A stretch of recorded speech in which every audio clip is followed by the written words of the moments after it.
want to do a platform speech, there are 3 things you'll need to do. Step 1, find a topic and outline. Step 2, actually write your speech. And step 3, practice and memorize your speech. Step 1, finding a topic and outlining. The first thing you need to do is think of a topic that you want to speak on. Once you think of a good topic, for any platform speech, you need to ask yourself 3 questions. Question 1, is there enough material to make a speech out of this? If you have a highly specific topic, it can be hard to find enough resources to write a speech. Then doing so will be very difficult. Question 2, why does the judge want to listen? Most of the time, you need to give a judge a good reason to listen to your speech.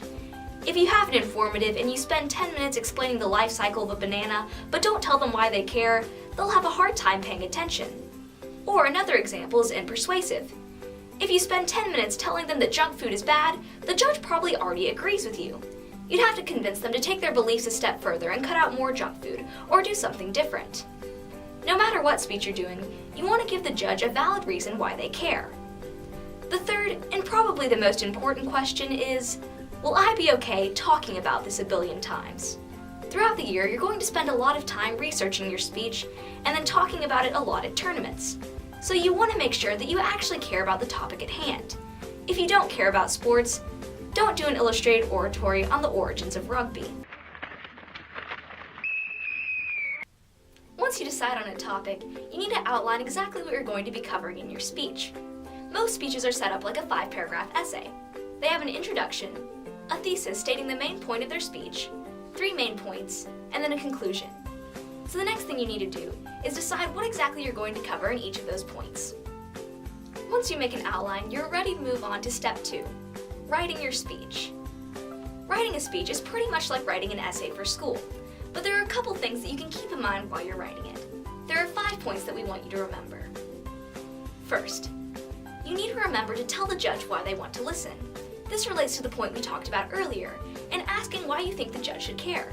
Some topics it's easier to tell than others. For example, if you're informing the judge about how to prepare for natural disasters. But if it's not so obvious, you want to make sure to tell the judge early on. Second, because this isn't actually an essay for school, you can be a little bit more conversational when you're writing. Judges like it when you learn not to talk at them, but to talk with them. Unlike an essay for school, you're not trying to impress your English teacher with big words or long sentences. So make sure that it's simple to understand, and that you're talking to the judge like you're having a conversation with them. Also, though it's not required, some humor is appreciated by many judges. Third, remember to record your sources. At script submission, you're going to have to turn in a list of all of the citations that you used. You need a citation for every quote or piece of information from an outside source. Fourth, in addition to writing down all your sources in your script, you also need to verbally recognize everything. Some people like to list all of their sources at the very beginning of their speech. For example, so my goal today is to inform you of the cultural influences of the potato.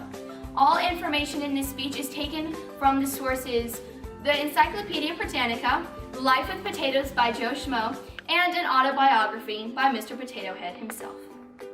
Other people like to recognize each source as they give information from it. For instance, let's start off with my first point, dependency on potatoes. According to Life with Potatoes by Joe Schmo, 20% of the food Americans eat consists of potatoes. This is largely due to the large consumption of French fries. Still other people do a combination of both. They list their major sources at the beginning, and then they individually recognize the ones that they only use once or twice when they give information from those sources. Whichever way you choose, it's up to you. But there's something you can remember that will help you when it comes to recognizing sources. Having a few good sources is better than having a lot of them, if you can still get in all the information you need. It can be really tedious to recognize 20 different sources during your speech. If you find yourself in that situation, try and find the information you need on a few good sources. Fifth, when you're done writing, your speech should be about 5 or 6 pages long. When you perform it, the time should be between 9 minutes and 20 seconds and 10 minutes and 10 seconds. Though there's no hard and fast rule for it, judges do take into account how long your speech is when they're judging. It can be very hard to break if your speech is over 10 minutes and 10 seconds long, or it's less than 9 minutes. So remember, make sure your time is correct. Another thing to remember is that throughout the year, you're probably going to make quite a few changes to your script. Whenever you make a serious change, make a new document and save the old one with the original script on it. That way, if the change doesn't work out as well as you thought it would, you can go back to that old version. Now that your script's written, you're ready to move on to the third and final step, memorizing and practicing. Sit down and memorize your entire script. Then you can go and practice giving it for friends, family, or simply just facing a wall. Whenever you're practicing for friends and family, ask them if they have any suggestions about your content or delivery. That way you can fix any problems before the tournament. Also remember, when it comes to delivery, you shouldn't stand in one place for the entire time. Think about natural places that you should move around, and also good gestures to engage the audience. Each time you practice, make sure that you time yourself so that you'll know that your speech is consistently the correct time. If your speech is a little bit long, don't worry. Most people speed up significantly when they get to a tournament. A lot of people can shave off even around 30 seconds in their first round. As you practice, your goal is to fix any problems, and more importantly, be as comfortable as possible before you get to your first tournament. So there you have it. That's how you do a platform in a nutshell.